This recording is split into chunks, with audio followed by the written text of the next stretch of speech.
Hello my YouTube family. My name is Vikas A Nagpur Vicky. जैसे कि बहुत से लोगों के मुझे मैसेज आए कि हेयर फॉल्स या फिर जो डेली रूटीन में जो हेयर फॉल होते हैं एक अर्ली एजेस में, उसके ऊपर वीडियो बनाओ। तो मैं बहुत दिन से सोच रहा था कि किस डॉक्टर को मिलूं इसके ऊपर वीडियो बनाऊं, क्योंकि ये हमारा एक नया सीरीज है हेल्थ एंड केयर। इसमें हम नागपुर के टॉप डॉक्टर से मिलेंगे और उनसे जानने की कोशिश करेंगे अपने हेल्थ के बारे में। हाँ, तो उसी के लिए हम आज लोकमत स्क्वायर में आए हैं। नागपुर के टॉप डर्मेटोलॉजिस्ट में से एक ईसा मैडम के पास, ईसा अग्रवाल। इनका खुद का क्लिनिक है क्यूटीज स्किन केयर करके। तो मैम नमस्ते हमारे चैनल पे आपका। नमस्ते। मैम, जैसे कि मैं बताया कि मैम नागपुर की one of the top dermatologist है। तो मैम थोड़ा सा अपने बारे में हमारे व्यूअर को थोड़ा सा इंट्रोडक्शन दीजिए। मेरा clinic Cutis ENT and laser centre के नाम से है लोकमत स्क्वायर में। 8 से 10 साल से मैं प्रैक्टिस कर रही हूँ और स्किन हेयर नेल रिलेटेड जो भी प्रॉब्लम्स है वो मैं सब देखती हूँ। इसके अलावा कॉस्मेटिक ट्रीटमेंट हो गया, पील्स हो गए, पीआरपी ट्रीटमेंट हो गया हेयर के लिए, और सारे एडवांस लेजर्स जो है हेयर रिडक्शन के लिए या फेशियल रिजुविनेशन के लिए, ये सब सुविधाएं मेरे पास अवेलेबल है। तो मैम ये आपने अपना एमबीबीएस मींस कौन सी यूनिवर्सिटी से, कौन से मैंने अपना MBBS Mahatma Gandhi institute of medical sciences Sevagram से किया है और मेरा पोस्ट ग्रेजुएशन भी उसी इंस्टीट्यूट से हुआ है। और उसके बाद मैंने अपना प्राइवेट प्रैक्टिस चालू किया है, तो लगभग मुझे 8 से 10 साल हो गए अभी। Okay ma'am. जैसा कि व्यूअर्स, मैम ने बताया कि मैम को 8 साल हो चुके हैं इस फील्ड में, जो कि काफी ह्यूज है। और मैम ने मे बी हर दिन हेयर से रिलेटेड पेशेंट को ट्रीट किया है और उसमें रिजल्ट भी मिला है। जैसे कि मैम हमें बता रहे थे कि बहुत से पेशेंट्स हेयर के आते हैं और सभी को मैक्सिमम रिजल्ट मिला ही है। तो मैम आज आज जो हम अपना एपिसोड स्टार्ट कर रहे हैं हेयर्स के बारे में, तो मैम मेरा फर्स्ट क्वेश्चन है कि हेयर होता क्या है, मीन्स कैसे बनता है, ये थोड़ा सा हमें बताइएगा। हेयर जो है वो एक टफ केराटिन से बनता है। केराटिन एक प्रोटीन का टाइप है। जैसे नाखून में भी केराटिन होता है, वैसे ही हेयर भी एक टफ केराटिन से बनता है। तो मैम ये हमने देखा है कि बहुत से लोगों में, जैसे एक डिफरेंट लोगों में, जैसे कुछ लोगों में हेयर को ग्रोथ करने में 20-20 दिन लग जाते हैं, बस कुछ लोगों में वही 10 दिन में हो जाता है, या कुछ लोगों में होता है नहीं। तो ये क्यों, ऐसा मीन्स किस चीज का इसमें इम्पैक्ट रहता है? ये बेसिकली क्या होता है कि सबका अलग अलग स्टाइल होता है हेयर ग्रोथ का। तो हेयर ग्रोथ की साइकिल होती है जिसमें 3 फेजेस होते हैं। उसमें एक ग्रोइंग स्टेज होती है जो कि एनाजन होता है, एक कैटाजन होता है और एक टीलोजन होता है। टीलोजन जो होता है वो फॉलिंग स्टेज होता है। तो सब्जेक्ट टू सब्जेक्ट ये वेरी करेगा हमेशा। और बेसिकली डाइट जो है, न्यूट्रिशन, वो सबसे इम्पॉर्टेंट चीज़ होती है हेयर के लिए। क्योंकि हम कोई भी अलग से कुछ करते नहीं है हेयर के लिए, जो हम न्यूट्रिशियस डाइट लेते हैं उसी से हमारे हेयर को न्यूट्रिशन मिलता है। मैम जैसे कि आपने अभी देखा होगा अर्ली एजेस में ही, जो यंग एजेस है, 20 साल 21 साल, उनका हेयर फॉल स्टार्ट हो जाता है। और जैसे कि आपको पता है कि सर का ताज होता है हेयर। हेयर के कारण यदि किसी के हेयर अच्छे रहे तो उसकी एज 10 साल तक भी कम दिखती है। तो मैम ये हेयर फॉल स्टार्ट कैसे होता है, क्यों होता है हेयर फॉल लोगों में स्टार्ट? जैसे कि हमें सबको पता है कि अभी कोविड एरा है, पोस्ट कोविड एरा में हेयर फॉल बहुत कॉमन हुआ है।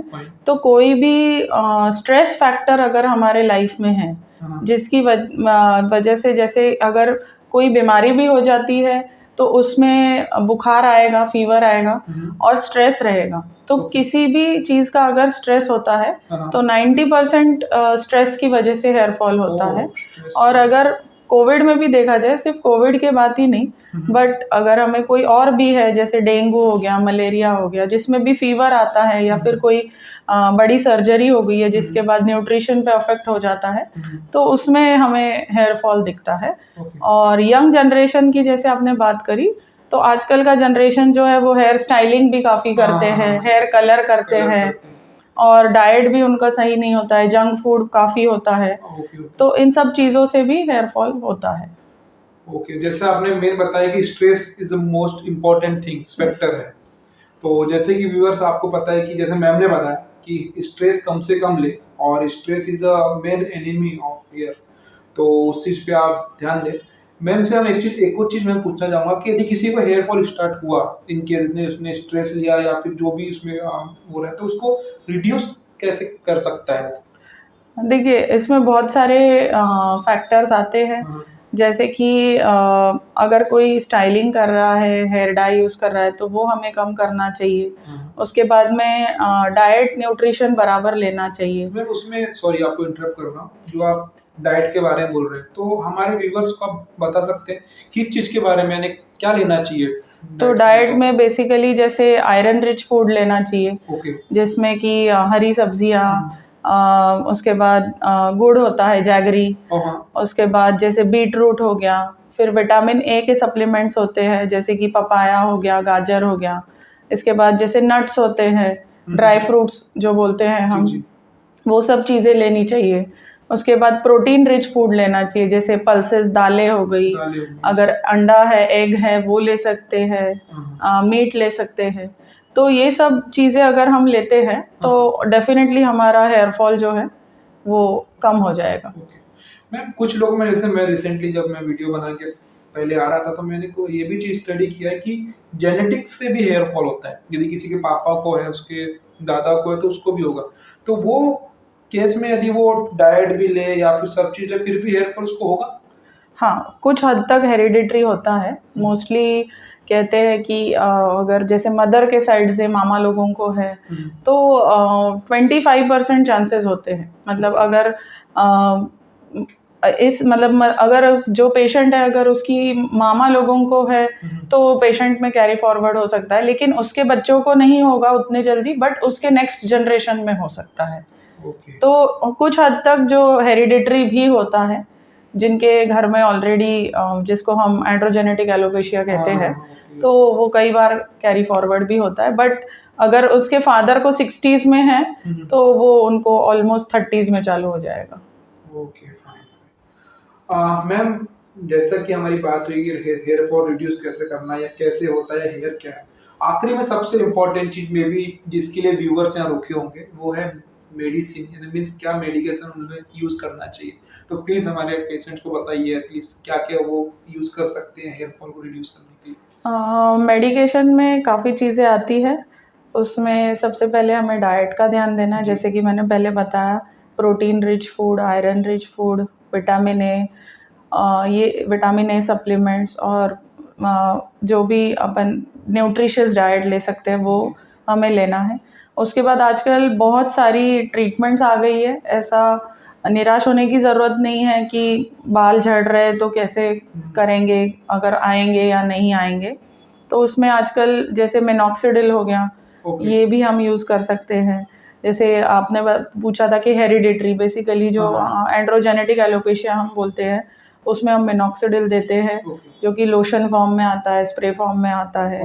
परसेंटेज होते हैं उसमें 2, 5, 10%, और उसके हिसाब से पेशेंट टू पेशेंट वो वेरी करेगा। उसके बाद ओरल मेडिकेशन में ओरल फिनास्टेराइड होता है, ड्यूटास्टेराइड होता है, जैसे यंग पेशेंट्स में दे सकते हैं, लेकिन उसके कुछ डिसएडवांटेजेस भी होते हैं, लेकिन उसमें प्रॉपर डॉक्टर डर्मेटोलॉजिस्ट का अगर ओपिनियन लेके हम करेंगे तो वो प्रॉपर गाइड करते हैं। उसके बाद कुछ हेयर सप्लीमेंट्स होते हैं जो कि हेयर टैबलेट्स होते हैं फॉर ग्रोथ, जिसमें बायोटीन होता है और भी मल्टीपल अमाइनो एसिड्स होते हैं, और ग्रेपसीड एक्सट्रैक्ट और नेचुरल इंग्रेडिएंट्स होते हैं जो कि हेयर ग्रोथ को प्रमोट करते हैं। और अगर मान लीजिए कि जैसे टिलोजन एफ्लूवियम, मतलब कोई जैसे फीमेल्स आती है जिनको सिर्फ हेयर लॉस होता है, मतलब वो हेरिडिटरी नहीं होता है कई बारी, तो उसमें आजकल रिसेंटली आया है कि सीरम्स का यूज़ होता है, जिसमें प्रोकैपिल होता है, कैपिक्सिल होता है, कैफीन होता है। तो ये सब चीज़ें हमारे हेयर ग्रोथ को स्टिमुलेट करते हैं। और ये सब चीज़ें अगर हम सब ओपिनियन लेके करेंगे, डॉक्टर को दिखाएंगे, डर्मेटोलॉजिस्ट को, तो वो प्रॉपरली बताएंगे कि कैसे कैसे ट्रीटमेंट लेना चाहिए। उसके बाद में पीआरपी थेरेपी होती है, जो कि प्लेटलेट रिच प्लाज्मा थेरेपी है। उसमें हम 10 ml ब्लड निकाल के उसको हाई आरपीएम पे सेंट्रीफ्यूज करते हैं। उसका स्पेशल सेंट्रीफ्यूज मशीन आता है, और उसमें जो प्लेटलेट रिच प्लाज्मा बनता है वो हम स्कैल्प में इंजेक्ट करते हैं। इससे हेयर ग्रोथ प्रमोट होता है, ट्यूब्स बायोटीन एनरिच्ड होती है, और बहुत सेफ प्रोसीजर है, इसमें कोई कंटामिनेशन नहीं होता है। तो इसको हम किसी भी एज ग्रुप में कर सकते हैं। इसके बाद आता है मीज़ोथेरेपी, जो कि पीआरपी के जैसा ही होता है। बायोटीन एनरिच्ड वायल्स होते हैं, जैसे हम पीआरपी इंजेक्ट करते हैं स्कैल्प में, वैसे ही हम मीज़ोथेरेपी में भी बायोटीन एनरिच्ड वायल्स में थेरेपी होती है, जो कि हम स्कैल्प में इंजेक्ट करने से हेयर ग्रोथ प्रमोट होता है। तो आजकल बहुत सारे ऑप्शंस आ गए हैं जिससे कि हम हेयर ग्रोथ प्रमोट कर सकते हैं और हेयर को अपना झड़ने से बचा सकते हैं। ओके मैम, ये जितने आपने मेडिकेशन बोले जो अपार्ट फ्रॉम दिस पीआरपी है या फिर मेजो है, ये आपके पास होता है? हाँ, ये मेरे पास होता है ये ट्रीटमेंट। जैसे कि मैम ने आपको बहुत सारे मेडिकेशन या प्रिकॉशंस बताई कैसे हेयर फॉल को रिड्यूस कर सकते हैं, कैसे हेयर फॉल को रोक सकते हैं। मैम आखिरी सवाल कि आप हमारे यूथ को हेयर फॉल को ग्रोथ करने के लिए या रिड्यूस करने के लिए क्या सलाह दे सकते हैं? मैं ये बताऊंगी कि अपना डाइट प्रॉपर रखना है, जी। और जो हम हेयर ट्रीटमेंट या हेयर स्टाइलिंग जो अलग अलग टाइप के हेयर कलर करते हैं वो सब अवॉइड करें, जो भी नेचुरल है उसकी तरफ जाए। इवन आजकल हेयर डाइज हो गए, वो भी हमें हेयर कलरिंग जो है वो कम से कम करना चाहिए। और उसके बाद जैसे कि डैंड्रफ है अगर, तो डैंड्रफ से भी हेयर फॉल होता है, तो वो चीज़ के लिए भी आजकल स्पेशलाइज्ड शैम्पूज और लोशंस आए हैं। उसके बाद हेयर वॉश जो है हमें बहुत फ्रीक्वेंटली नहीं करना चाहिए। Once a week hair wash करना इज़ सफिशिएंट। अगर बहुत ऑयली है और कहीं आपका ज़्यादा ट्रैवलिंग है तो फिर ट्वाइस वीकली। ऑयलिंग भी वंस अ वीक करना चाहिए और डाइट अच्छे से फॉलो करना चाहिए। तो मैम इसमें मैं एक चीज में सॉरी आपको इंटरप्ट करता हूँ, जैसे इंडियन जो हम लोग हैं, हमको पहले से बचपन से ऑयलिंग सिखाया था, हर दिन ऑयल लगाना। तो जैसे आप बोल रहे कि वंस अ वीक ऑयल आप यूज करना चाहिए, तो इसके पीछे क्या रीजन है, क्यों हर दिन बेसिकली ऑयल से, और जो तेल लगाते हैं हमारे इंडियन कल्चर में बहुत भर भर के तेल लगाते हैं, और बेसिकली जो ऑयलिंग है वो स्कैल्प में होना चाहिए, ना कि बालों पे। तो अगर हम वंस डेली ऑयलिंग करेंगे तो हमारा डैंड्रफ और बढ़ने के चांसेस होते हैं, जो कि ऑयलीनेस स्कैल्प में, जो सेबोरिक बोलते हैं, डैंड्रफ को सेबोरिक कैपिटस बोलते हैं साइंटिफिक लैंग्वेज में। तो उससे और जैसे कभी फुंसी आ सकती है, डैंड्रफ पपड़ियाँ बन सकती है। तो इसलिए वंस अ वीक ऑयल कर आजकल एडवाइस करते हैं, रादर कि रोज़ ना लगाएं, और वंस अ वीक में भी 2 या 3 घंटा रख के उसको हेयर वॉश करना है। तो उतना नरिशमेंट काफ़ी है। डेली ऑयलिंग करने से हम बाहर ट्रैवल करते हैं तो डस्ट और ये सब चीज़ें सेट और उसमें सेटल डाउन होके हमें डैंड्रफ हमारा बढ़ सकता है। तो मैम जैसे कि आपने, और मैं अपने व्यूअर्स से एक चीज बोलना चाहता हूँ, मैम ने जो भी मेडिकेशन बताया आप यूज कर सकते हैं, बट हमारी एक सजेशन है कि आप एक प्रॉपर डर्मेटोलॉजिस्ट से ही मिलके इसका मीन्स उनसे सलाह लें, उसके बाद ही इस चीज को अप्लाई करें। और एक चीज जो मैं एक चीज ऐड करना चाहता हूँ, आजकल मार्केट में बहुत से डॉक्टर्स ऐसे हैं जो कि जिनके पास प्रॉपर डिग्री नहीं होती, बट वो ट्रीटमेंट इसका स्किन का, हेयर्स का या फिर डर्मेटोलॉजिस्ट का प्रैक्टिस करते हैं। तो ऐसे डॉक्टर से बचे। मैम आप ये बता सकते हैं कि जो स्पेशलाइजेशन होता है डर्मेटोलॉजिस्ट में, उसमें कौन सी डिग्री होती है जो लोग उनके पास ही जाए? जैसे बेसिक एमबीबीएस ज़रूरी होता है। उसके बाद एमडी डर्मेटोलॉजी होता है, जो कि डॉक्टरेट होता है एमडी डर्मेटोलॉजी। उसके बाद डीडीवीएल मतलब डिप्लोमा इन डर्मेटोलॉजी, वेनरोलॉजी और लेप्रेसी, या फिर डीवीडी जैसे डिप्लोमा इन वेनरल डिजीजेस। तो जो भी डॉक्टर के नाम के सामने अगर सिर्फ एमडी भी लिखा रहा तो भी हम उसमें नहीं जाना चाहिए। बेसिकली उसने एमडी किस चीज़ में किया है वो भी बहुत ज़रूरी है। तो आजकल लोग बहुत सारी ऐसे छोटे मोटे कोर्सेज करके प्रैक्टिस करते हैं, और जो क्वालिफाइड डर्मेटोलॉजिस्ट है वो हमेशा अपनी डिग्री लिखेगा, वो कभी छुपाएगा नहीं। बिल्कुल सही बात है। तो मैम एक और चीज़ था आखिरी, आपके पास बहुत सारे अलग अलग प्रोसीजर्स हैं जैसे आपने बताया, तो इसमें से भी बहुत सारे व्यूअर्स हमारे ऐसे होंगे कि जो प्रोसीजर के लिए मीन्स देख रहे होंगे, बट उन्हें कि ये प्रोसीजर यहाँ होती है, तो आप बता पाएंगे हमें कौन कौन सा प्रोसीजर होती है और कौन कौन सी मशीन्स आपके पास हैं? लेजर, ये मैम का एक सेटअप है प्रोसीजर रूम का, काफी बहुत सारी मशीन्स दिख रही हैं यहाँ पर। हमारे लिए तो ऐसा है कि पता नहीं हमें क्या क्या है, तो मैम प्लीज बताइए कौन कौन सा आपका प्रोसीजर होता है? ये मेरा डायोड लेजर है जो यूएस एफडीए अप्रूव है। माइल्समैन का लेजर है, जर्मन टेक्नोलॉजी का, 4 वेवलेंथ है। और ये लेजर जो है ये सिर्फ मेरे पास है पूरे विदर्भ में। इसका गारंटीड हेयर रिडक्शन है, जिससे कि मतलब इससे बाल कम करते हैं, मतलब हेयर रिडक्शन टेक्निक है। ओके ओके तो इससे गारंटीड आपको रिजल्ट मिलेगा। Max to max 6 to 7 sittings में फुल बॉडी हेयर कहीं के भी इससे हम रिड्यूस कर सकते हैं। ओके ओके इसका जो कूल टिप है वो -9 डिग्री सेल्सियस का है। तो जब भी हम लेजर करेंगे उस समय ऐसा कभी महसूस नहीं होगा कि लेजर हमारे शरीर पे चल रहा हो, और जो पोस्ट लेजर साइड इफेक्ट्स होते हैं वो इसमें बिल्कुल नहीं आएंगे। हाईएस्ट एनर्जी पे भी हमने इसको शॉट दिया है, तब भी पेशेंट को इसमें कॉम्प्लिकेशन नहीं आए, जो कि इचिंग, रेडनेस या बर्निंग जो होता है वो सब इसमें नहीं।